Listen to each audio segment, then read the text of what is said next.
60 аўтаматараў з усёй Беларусі растапілі лёд. Пад Мінскам прайшоў першы этап спаборніцтва па хуткасным манеўраванні «Зімовае танга». Хто здолеў пакарыць стыхію і паказаў лепшы вынік у заездзе, ведае Якаў Бута. У гэтым годзе спаборніцтвы па хуткасным манеўраванні «Зімовае танга» праходзілі ў адмыслова суровых умовах. Мароз -10, на спідометры больш за 120, под коламі 850 метров слизкой трассы. Только и трымайся. Трасса впервые такая используется, и любая ошибка будет чревата тем, что можно потерять все. Але тым не менш жадаючых выпрабаваць сябе ў суровых умовах значна больш, чым у цёплы сезон года. У хуткасным заездзе прыняла удзел рэкордная колькасць гоншчыкаў – 60. Вось пераможца летняга чемпионату вырашыў долучиться и ступить на слизкую дорожку. В зимних соревнованиях я первый раз принимаю участие. Зимой опаснее, я бы так сказал, что можно вылететь в борт и побить машину.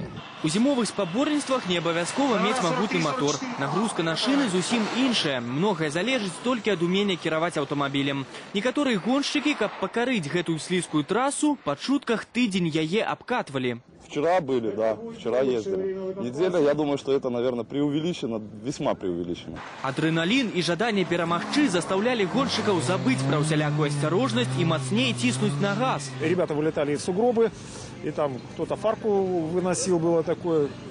Одна машина легла как бы на бок даже, но тем не менее, в общем-то, трасса не настолько опасна, что здесь скорости по 150 и на деревьях повиснуть. Не кожная гума вытрымлівала такие маневры. Гонщики практично на ходу мяняли шины.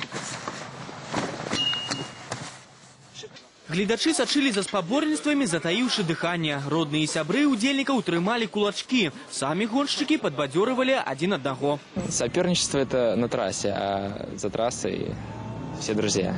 И ўсё ж пераможца ў спаборніцтвах повинен быть. Сейчас пока результатом я не скажу, что я очень доволен, потому что вот вижу, что сносило буквально на тренировке вчера. Ехала машина немножко по-другому, потому что в других местах была возможность где зацепиться. Сегодня в этих местах уже не получилось, поэтому чувствую, что машину бросает гораздо сильнее.